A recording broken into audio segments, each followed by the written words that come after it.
책상에 들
시작하도록 하겠습니다.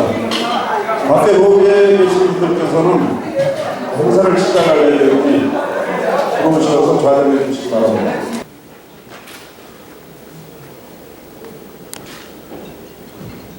바로 모두 자리에 앉아주시기 바랍니다.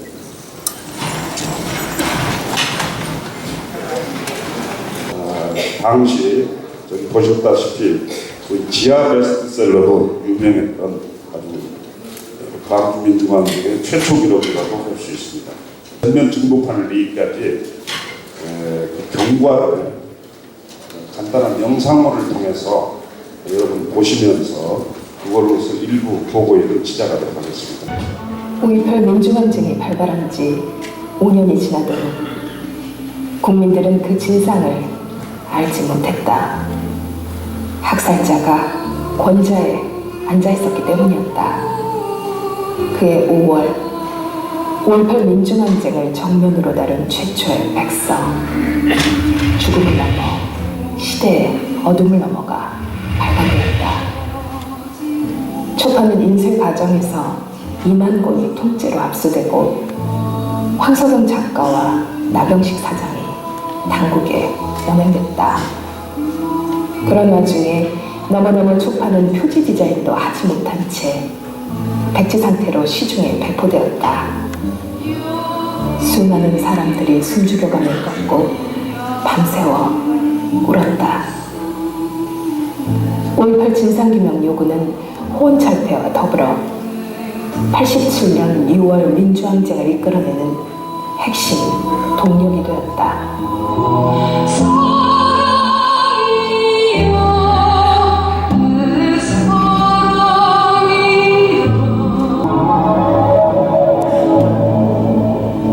2008년 이명박 정권, 2013년 박근혜 보수 정권 하에서 5.18 왜곡과 역사적 평가에 대한 뒤집기 시도는 위험수위에 달했다. 인터넷에서 일베를 비롯한 극우 선동가 집단은 북한군이 5.18 때 광주에 내려왔고 시민군 가운데 복면한 사람들은 북한군이라는 허위 주장을 유포시켰다. 1980년 5월 27일 도청 최후 진압작전 때도 공수부대는 단 한 명의 광주 시민도 사살하지 않았고 북한군이나 폭도들끼리 쏜 총탄을 맞아 시민들이 희생되었다고 억지 주장을 펼쳤다.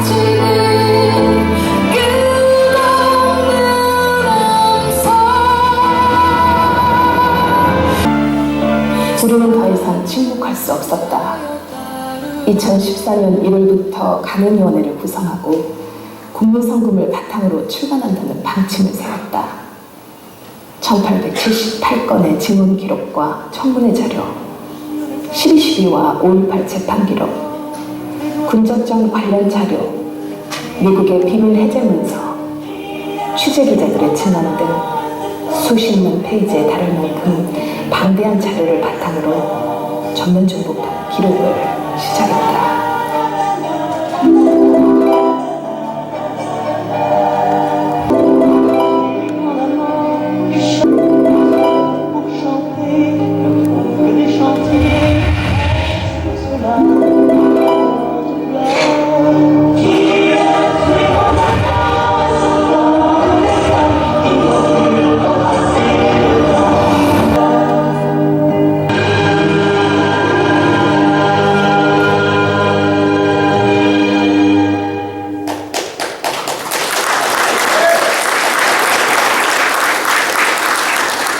오늘 이 자리에 함께해 주신 여러분, 그리고 정보판 가령회에 기꺼이 참여해 주신 모든 분들께 정말 깊은 감사를 드립니다.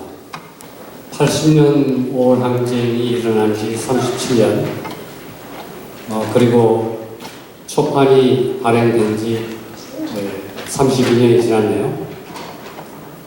처음 초판을 발행할 때 제 나이가 30대 중반이었습니다. 근데 지금은 60대 후반이 됐습니다. 참 긴 세월이었습니다. 이 긴 세월 동안 아직도 광주의 진실은 아직도 밝혀지지 않고 있습니다.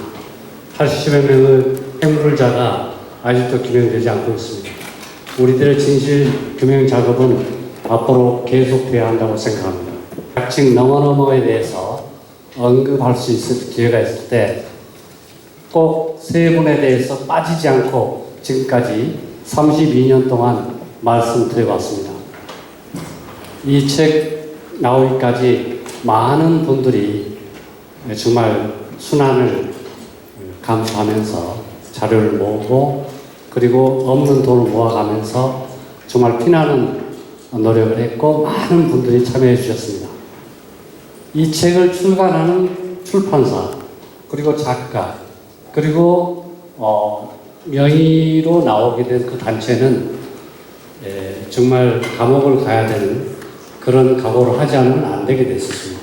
누구 명의로 출판을 하고 누구 이름으로 작가 대표 기록을 하고 그리고 어떤 출판사가 맡아줄 것인가가 저희들에게는 대단히 큰 어려움이 있었습니다. 출판사를 떼어갈 각오를 하고 출판을 흔쾌하게 응해 주셨습니다.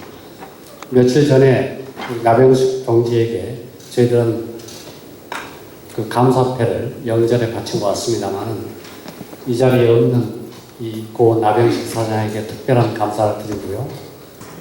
나 이 책을 쓰고 감옥 가고 절필을 해도 좋다 이렇게 각오를 하시면서 흔쾌하게 기록을 맡아주셨던 황석영 작가님에게 정말 저는 평생 동안 감사하다는 말씀과 황석영 형님은 광주의 영원한 형님이다 라는 말씀을 누누이 드려왔습니다.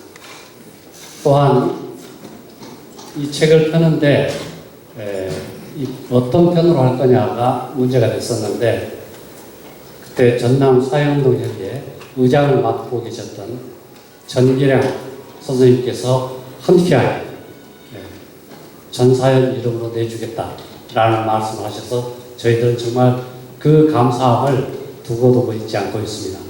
나병식 그 사장님은 안 계시지만 황석영 작가님 잠시 일어서 주시겠습니까? 그리고 정계량 회장님 와주셨습니까? 감사합니다.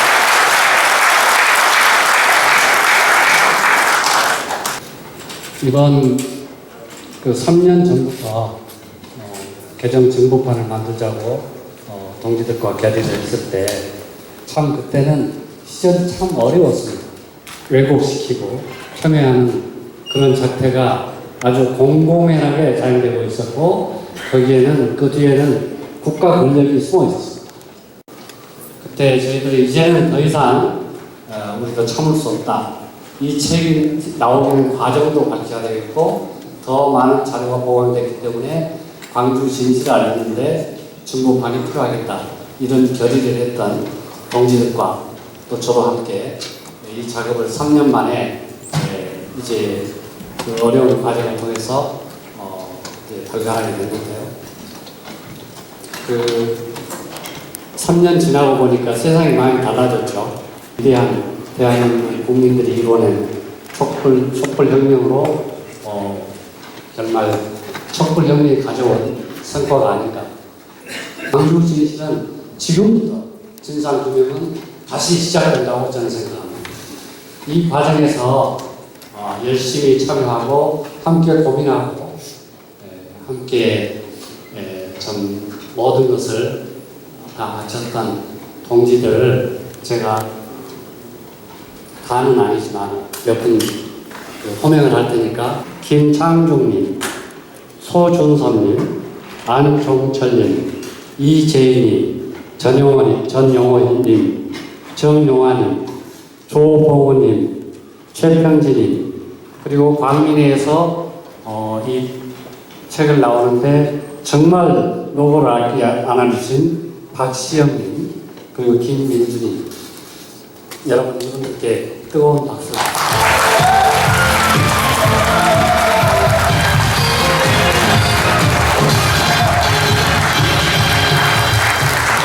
공무원 신분이셨던 박영기 이분들께도 이 자리를 빌려서 깊은 감사를 드린다는 말씀을 드리고요. 인사말에 가름합니다. 감사합니다.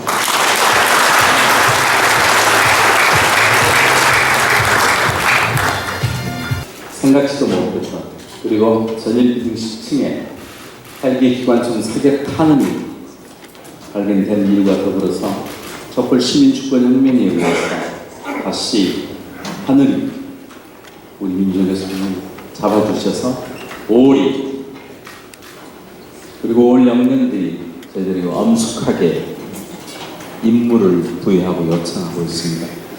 새로운 진상규명, 왜곡 폄훼에 대한 대책, 도청 원형 보건 문제, 헌법 전문의 배제 문제 같이 여러 일들이 5월이 새롭게 역할과 책임이 주어진 이 시점입니다. 이걸 우리가 과거를 회고하고 하는 게 아니라 새로운 시작에 우리가 서 있습니다. 오늘 죽음을 넘어 시대의 어둠을 넘어 처음 나왔을 때 그것을 본분은 몇 분 안 걸렸죠. 저는 88년에 이 책을 처음 접하고 읽으면서 정말 한없는 슬픔과 분노와 나아가 증오, 탄식 속에 내가 뭘 하고 살았는가, 앞으로 뭘 어떻게 하면서 살 것인가 하는 것을 많이 생각했습니다. 이제 그로부터 30년, 그리고 80년 광주 항쟁으로부터 37년이 되었는데 지나오는 동안 광주 항쟁이 아직도 진행 중이라는 것을 늘 많이 생각합니다. 들어오셨는데 사실은 이렇게 보니까 저희 여기 광주 민주화운동 기념사태 또는 광주 민주화운동 동지의 여러분들인 것 같습니다. 어차피 우리 주체적인 것 같습니다. 그리고 사실 주인공이신 작가분들은 2부 이제 본격 토크 콘서트 때 본인들이 소개를 하도록 하겠습니다. 오늘 첫 패널로 5.18 민주화운동 기념사업회 이사장 정영화 선생님 모시겠습니다.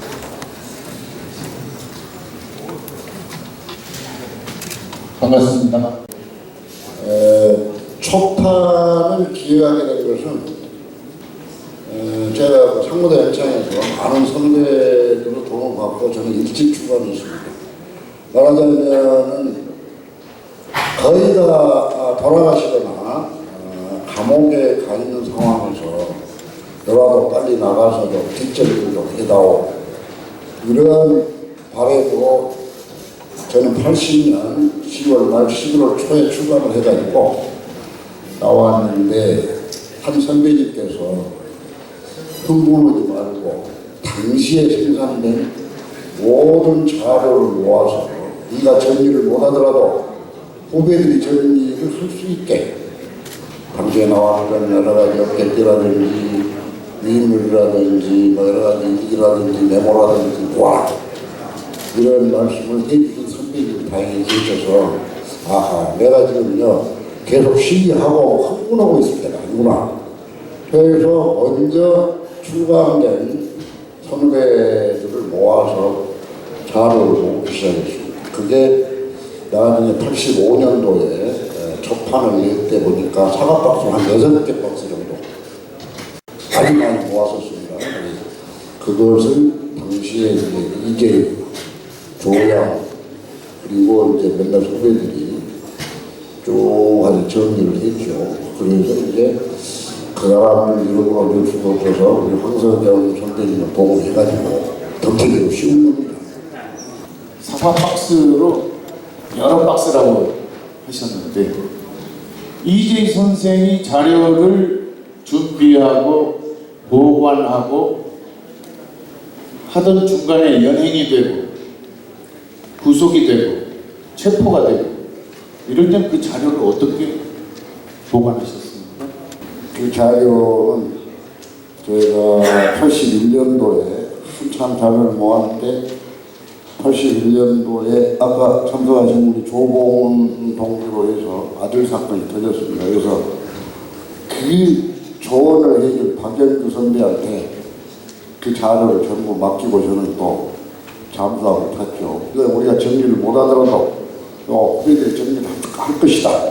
이렇게 해서 결국은 박영규 선배가 당시에 그 세무서 공무원이었는데 그 박살이 날 걸 각오하고 그걸 숨겨주었었습니다. 실 과정에 여러 가지 난관들이 있었을 텐데요.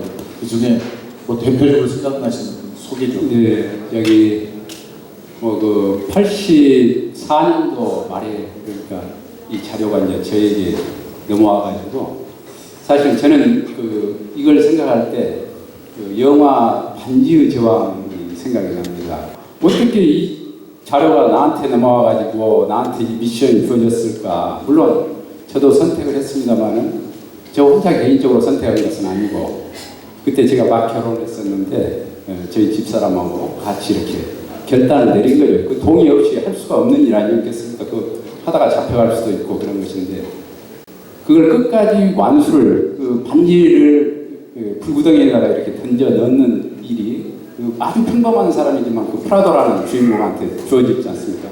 이걸 내가 끝까지 가지고 갈 수 있을까 하는 솔직히 처음에는 자신이 없었습니다. 어쨌든 간에 이 자료를 지키고 끝까지 진실을 세상에 알리는 일 이것이 내가 해야 할 아마 역사적인 책무가 아닐까.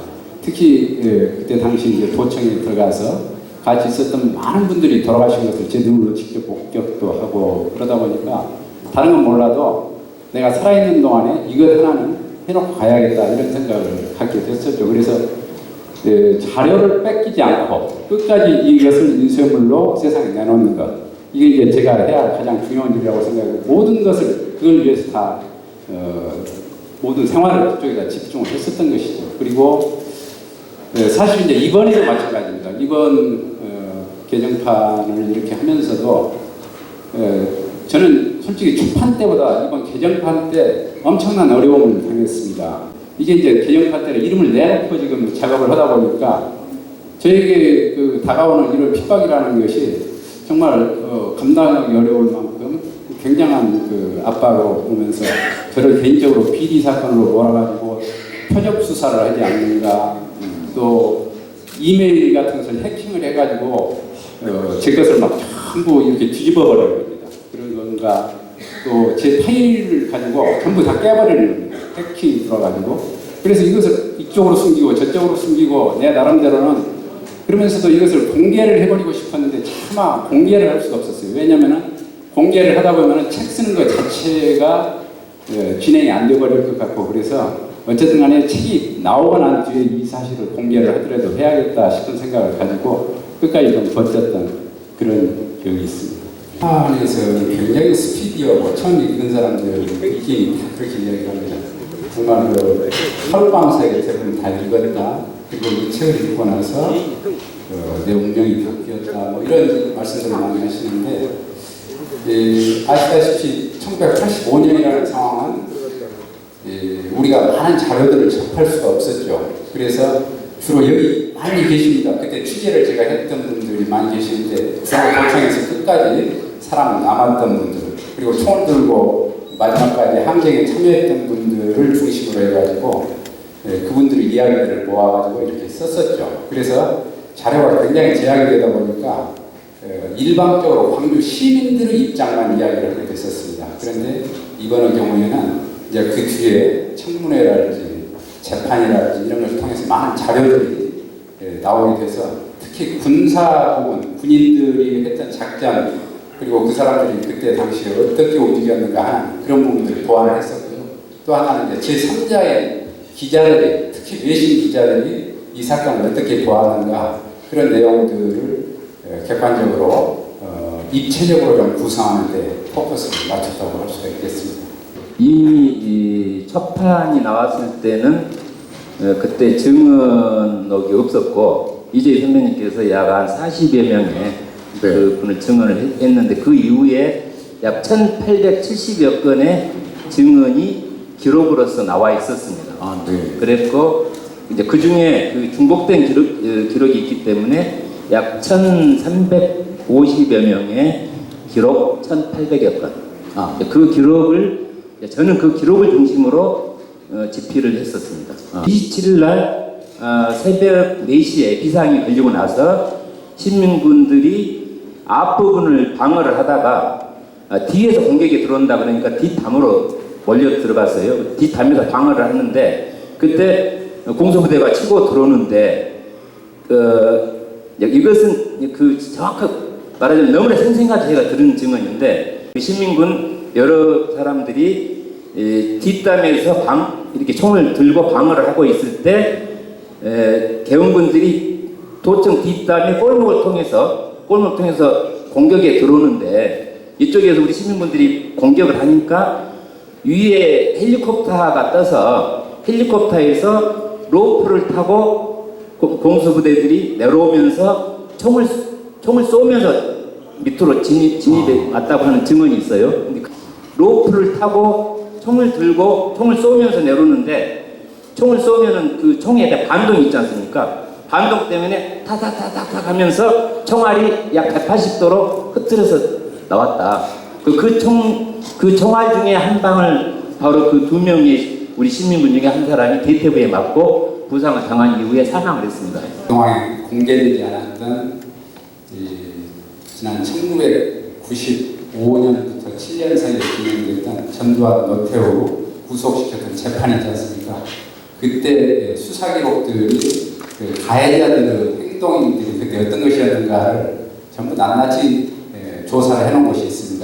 이것이 일반인들에게는, 대중들에게는 공개가 안 되어 있죠. 그런데다가 너무 광범한 자료이기 때문에 읽어봐도 무슨 말인지 잘 모르는데 이제 그것을 사실 5.18 재단이랄지 기록관이랄지 이런 데 소장이 되어 있습니다. 그리고 연구자들에게만 일부 보여주고 있고 예전에 이제 우리 정상용 간행위원장께서 국회의원 하실 때 청문회 하면서 군축으로부터 얻어낸 자료들, 확보한 자료들 이런 것들이 아직도 굉장히 우리들 손을 많이 기다리고 있습니다. 그리고 저 사람들이 왜곡시키고 있는 것들은 대표적인 것들이 바로 그런 자료들을 읽고 우리들이 그 부분에 대해서 깊이 있게 연구한 사람들이 적다 보니까 이런 부분을 가지고 막 왜곡을 하고 있는 거예요. 그래서 이런 부분들을 최대한으로 읽어내는 것이 쉽지가 않았었고 또 사실은 그 자료를 한정된 시간에 다 보기도 어려웠고 또 다 확보하기도 사실은 좀 쉽지가 않았습니다. 적어도 한 14만 쪽 정도 이렇게 되는 자료들이기 때문에 그래도 이제 대충은 났었죠. 저는 기독교 계통, 그래서 이제 북미라든가 독일 이런 쪽에서 당시에 그 제활동을 많이 후원하셨던 이제 조아라 장로님, 또 강신성 목사님 이런 그 루트를 통해서 들어오는 5.18 진상규명과 여러 가지 활동에 대한 자금 지원이 있었고요. 오늘 선생은 무도하셨습니다만 당시에 서울 상대에 다니다가 잘렸던 그 임상택 선배라고 그냥 많이 알기 쉬운 경제정신이나 책을 썼는데 거기에 이제 사회과학서적으로서 많이 이제 읽히는 이제 텍스트가 되는데 그 선배님이 누구들이 그런 일을 한다면 내가 임세를 갖다가 이렇게 지원을 하고 해가지고 거액을 지원을 했습니다. 그래서 그 거액으로 당시에 이제 말하자면 자료를 정리하고 집필했던 이재희 선생이나 조양훈 선생 등 후배들을 지원을 한 거죠. 제가 광주에서 이제 전영호, 정상용 등의 지령을 받고 이 사람들은 이제 이 사람이 연락하는 사람이었고 맨 처음에. 네. 그리고 뭐 저 봉훈이 뭐 재인이는 근처에 내 근처에 오지도 못하게 해가지고 난 누가 누군지 모른다고. 그래서 그때 원고를 내가 넘겨받은 게 아마 84년 말인가 초가 말인가 85년 초. 그래서 그때 그 원고를 가지고 서울로 떠났는데 그러고 마지막이었습니다. 그러고서 지금 공식 행사를 그때 85년 봄에 광주를 떠나고 다시 못 돌아왔어요. 37년 만에 먼 길을 돌아서 이렇게 왔습니다. 나와서 보니까 그때 홍한 청년 다 자기들 그랬잖아요. 청년들인데 다 이렇게 늙은 놈이 찌그러들어가지고 저도 75세가 됐습니다. 아까 박성무 있다가 도망가다 그 늙은이 어디 갔나? 그게 다 이렇게 늙어버렸습니다. 오늘 사인회 오른팔이 또 불편하시네요. 예. 오늘 뱀장사 어떻게 있어요? 뱀장 사람은 뱀장사 다 잊어버려요. 알겠습니다. 네. 형님이 나서야겠습니다. 그 거절할 수가 없어요. 해야지. 그걸 가져왔는데 그걸 이제 보재기에 싸들고 나는 위로 올라갔고 그게 아마 한 달 작업을 했을 거예요. 네. 선생님 작업 스타일 밤을 지워서 네, 주로 밤에. 그래서 나병식이하고 이제 출판 나병식이가 맡아서 하기로 하는 것도 우리가 회의를 했어요. 서로 올라와서 정상용 씨, 또 민주청년 연합을 하고 또 김근태를 내가 부르고 너 이거 좀 하겠다. 또 민통년의 문화분과를 맡은 고 최광석 평론가, 최광석 부르고 그리고 정상용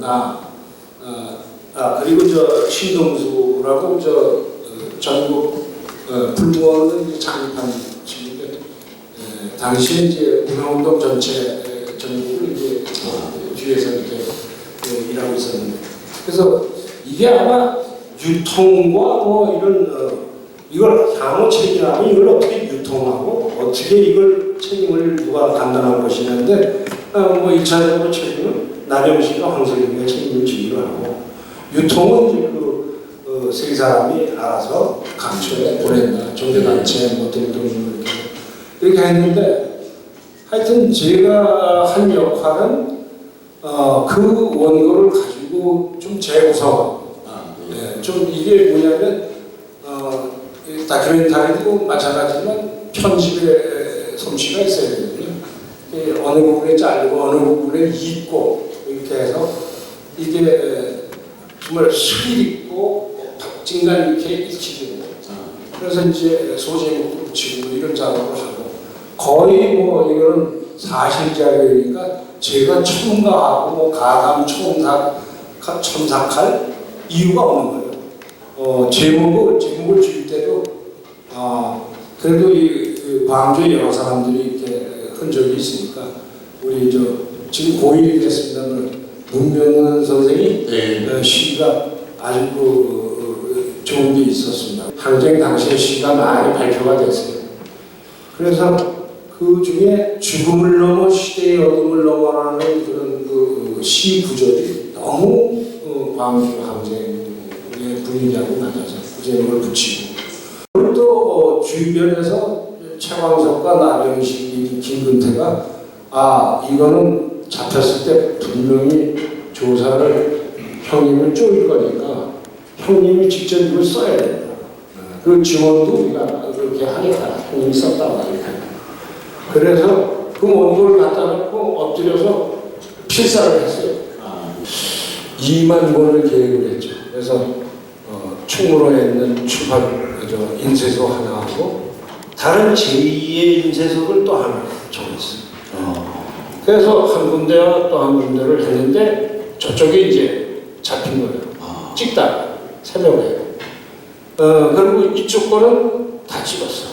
그러고서 이제 여러분이 잘 아시다시피 나병식이 이제 구속됐고 잡혀갔고, 나는 서울에서 흘러다녔죠. 후배들 집으로 왔다 갔다 하다가 연락을 해보니까 괜찮을 것 같다 그래. 그리고 이미 나온 사실이니까. 그래서 한 20일, 한 달 그 정도 도피하다가 자수했죠. 자수했더니 안규부 애들이 중부서에다 갖다 놓고, 집이 이제 남산이 바로 거기니까 중부서에다 갖다 놓고 조사를 하더라고요. 작품을 넘겨주는 데까지 원고를 넘겨주는 데까지 했는데 저 사람이 저 사람이 역할 분담을 따라가지고 서로 차단을 시켰던 이분을 다 자르는 거야. 그랬구나. 자르고 우리는 양성, 여기는 음성. 그래가지고 일단 그래서 그쪽 조직이 전혀 드러나지 않아요. 국진들에게 피해를 전혀 안 입히게 원고를 완벽하게 다시 쓰셨습니다. 변모는 거의 없었던 것 같고요. 초기 도입부에 대한 배경 부분들을 약간 이렇게 써주셨고, 그 다음에 역시 전문가이시구나 싶은 생각이 들었던 게 저도 감탄을 했습니다. 이 제목들이며 이런 것들이 아주 물을 흐르듯이 아까 말씀드렸습니다만 정말 읽기 좋게. 이건 편집 기술이니까.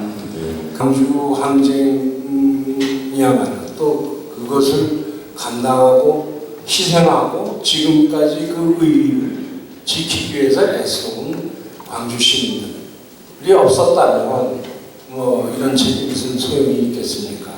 거기에 그려진 사실들은 다 여러분의 피눈물에 의해서 기록된 것이죠. 그 대목과 관련해서 이제 이번 저희들이 개정판에는 초판에는 이름을 어떤 이름으로 쓸 수가 없었습니다. 그런데 이번 개정판에는 가급적 실명으로 전부 다 이름을 밝혔습니다. 왜냐하면 이것은 정말 이제 역사 기록물로 남아야겠다 그런 생각 때문에 그렇게 아마 여러분 주변에 계신 분들 이름들도 많이 있을 겁니다. 우리 광주 전남 시도민들의 어떤 가장 역사에서 중요한 한 시점에 대한 기록이라고 이렇게 생각하시면 될 것 같습니다. 그리고 특히 가해자들 이름도 저희들은 이번에 그 책이 나오면 재판을 또 다시 저쪽에서 우리에게 재판을 걸어올 것이라는 그런 각오를 하면서 가해자들 명단도 전부 밝히고, 그러니까 소대장, 중대장급들까지는 빼고 대대장급들부터는 적어도 책임이 있다고 생각되는 사람들에 대해서는 철저하게 이름을 밝히는 것으로 이렇게 했습니다. 역사를 요즘에는 저희가 영화로 많이 배우고 있어요. 그래서 영화를 보면서 그 이야기를 또 한번 하고, 또 오늘도 저희 사무실에 있는 실습생들하고 박열애에 대해서 이야기를 나눴습니다. 그때 당시에 5.18에 대해서 저에게 이야기를 해줄 사람이 아무도 없었거든요. 주변에서도 전부 다 5.18에 대해서는 전부 금지어였었고, 저희 어머니가 5.18 때 부상을 당했었음에도 불구하고 가족들에게조차도 어디서 다쳤다라는 말조차 안 하셨던 그런 상황이었었어요. 그러면서 사실은 조각조각 들려오던 5.18 이야기를 모았었고, 그래서 그것이 그러니까 저에게는 5.18의 온전한 정신이라기보다는 단편적인 지식들이 이렇게 모아졌었던 건데, 나중에 이제 좀 더 젊은 사람들하고 이야기를 하다 보니까 지금 예전에 비해서 굉장히 5.18이 좀 많이 격상되고 많이 알려지고 그랬음에도 불구하고 젊은이들은 정말 모릅니다. 5.18에 대해서 아니? 그러면 그냥 항쟁 정도로만 그리고 5.18을 왜 우리가 정신이라고 이야기하는지 아니? 그러면 사실은 거기에 대해서 모르고 그래서 6월 항쟁까지 연결되었단다라고 이야기하는 것도 정말 어렵게 이야기를 하거든요. 광주에 있는 학생들조차도 그렇단 말이죠. 그래서 사실은 지금 이 책처럼 이렇게 정말 제대로 된 5.18의 이야기들이 남아서 우리와 또 저를 비롯한 우리 후세들에게 좀 더 제대로 좀 알려져야 될 필요가 있고 아이들이 좀 더 쉽게 그 5.18 정신을 알 수 있도록 지금 이렇게 너무 이렇게 많은 두꺼운 책들은 학생들이나 젊은이들이 읽기 부담스럽잖아요. 그래서 조금 더 쉬운 책들이 좀 많이 나왔으면 좋겠다. 그런 부탁 말씀 드려봅니다.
지금 부를 이 노래가 오늘 이 자리를 축하하는 노래로 부를 수 있는 시절이 다시 왔다는 게 참 반가운 일이에요.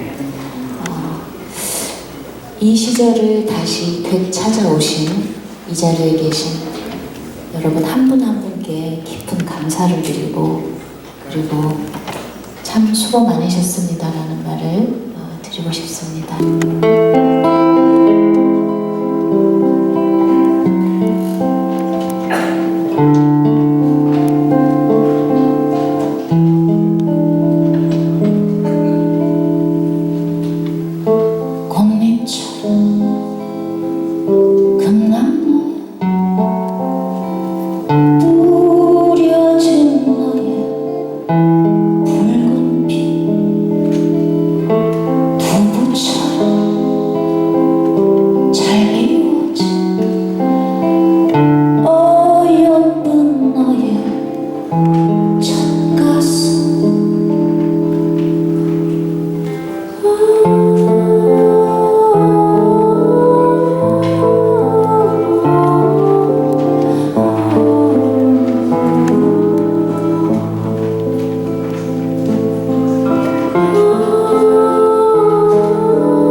솟는 분 5월 그날이 다시 오면 우리 가슴은 붉은 비소리 5월